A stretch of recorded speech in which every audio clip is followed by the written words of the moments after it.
Біздің кітап жанашырлары тобының мақсаты қазақ тілінің мәртебесін көтеріп, көркейту жолында жұмыстар жасау, көпшіліктің кітап оқуға деген қызығушылығын арттыру. Тобымызда қаламгерлер, саясаткерлер, өнер адамдары, ұстаздар, кітапханашылар, кәсіпкерлер, дәрігерлер, оқушылар, батырлар жырын жатқа оқитын балғын оқырмандарымыз бар. Әртүрлі мамандық иелері, бастысы барлығы шынайы кітап жанашырлары, кітапқұмар жандар. Бізді табыстырған қасиетті асыл қазына кітап, кітап таптырмайтын адал дос, кітап ақыл кені, кітап жаныңды байытатын, санаңды оятатын, көңіліңді түрлі күйде құбылтатын, дүние танымыңды кеңейтетін, тілдік қорыңды молайтатын керемет құрал. Кітап жайлы сөз қозғасақ тоқтай алмай кетеміз. Көп нәрсе айтқым келеді, жарайды, қазір осы кітап жанашырлары жайлы сырласайықшы.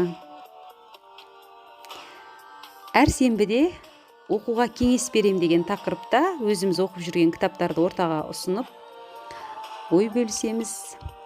Топ мүшелері тек қана тіл жанашыры, кітап жанашыры емес, менің де жаныма жақын жандарға айналып десем болады. Құрметтеймін, дән ризамын. Өздеріңіздей жандармен осы ортада танысқаныма, дос болғаныма. Кейбіреулеріңізді бұрыннан танимын. Кейбіреулеріңізбен күні кеше ғана танысып, тобымызға жаңадан қосылып жатырсыздар. Қош келдіңіздер. Біз тек қана қуанамыз, қатарымыз көбейгенге. Ауыз біршілігіміз арта берсін, сыйластығымыз, достығымыз ұзағынан болғай. Әр таңда ақ батасын беретін, тілегін жаудырып отыратын. Топ үлкендері Қарағандыдан Құдайберген аға, Шымкенттен Қажы Лира апайымыз. Алла сіздерге ұзақ ғұмыр нәсіп етсін.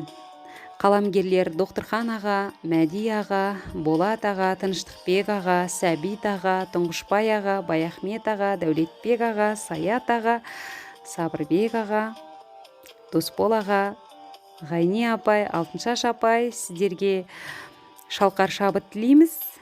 Еңбектеріңіз жана берсін. Бекжан аға, Медет аға, Самал аға, Назир апай, Бақыт апай, Дина әпке, сіздердің де мерейлеріңіз үстем болсын, сый құрметтеріңіз арта берсін.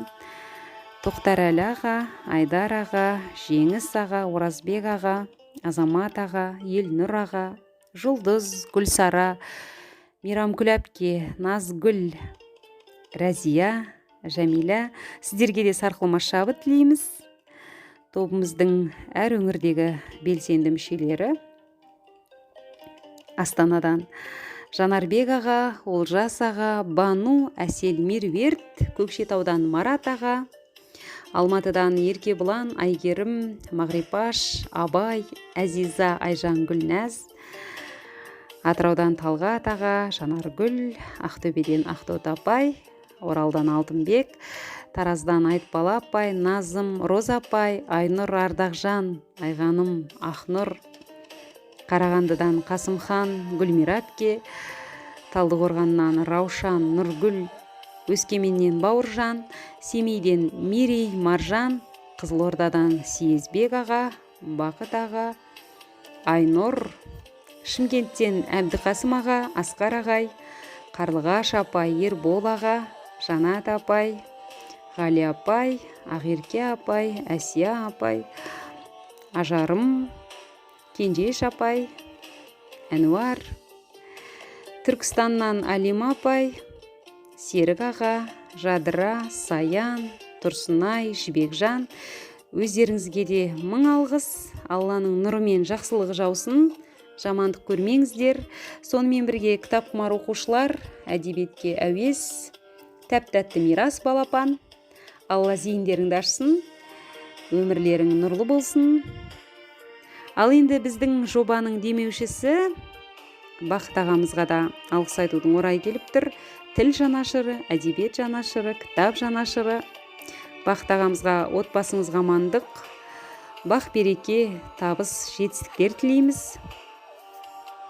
Сөзіміздің соңында қымбатты менің әлеуметтік желідегі достарым, Facebook парақшамдағы, Instagram парақшамдағы, YouTube каналымдағы, Telegram каналымдағы өздеріңізге де зор алғыс, ризашылығымды білдіргім келеді. Жаңа күнде, жаңа жыл басында бар жақсылық тілеймін. Жақсы күндерде жолыққанша.